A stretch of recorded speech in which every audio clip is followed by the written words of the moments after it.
Id-deċiżjoni li l-Maltin u l-barranin aħalsu l-istess tariffi għan-nol ta' trasport pubbliku se tiswel il-Gvern Malti miljuni ta' euro fis-sena. Miljuni li jaf kien ikollhom jitħallsu f'multi li kieku Malta kienet misjuba ħatja ta' diskriminazzjoni mill-Qorti Ewropea.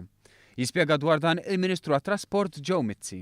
Il-problema solvenja f'ħanna li għadda. U dan ovvjament se jiswa li kaxxa ta' Malta madwar 5.8 miljun euro. Ifri dana ma stax naħelbu minnu, imma l-isbal li kien sar mill-gvern preċedenti u batajni ħana u konu sembatu koll konsekwenzi li jaħlu multi kbar ukoll. Kien fl-aħħar jiem li l-Ministeru ta' Trasport kien marraf bid-deċiżjoni tal-Kummissjoni Ewropea li ttemm proċedura ta' ksur kontra Malta. Meta fl-2011 daħlu dawn it-tariffi, l-oppożizzjoni ta' dak iż-żmien kienet wissiet li seta' jkun hemm problemi. Iżda l-eks Ministru Austin Gatt iddifendihom.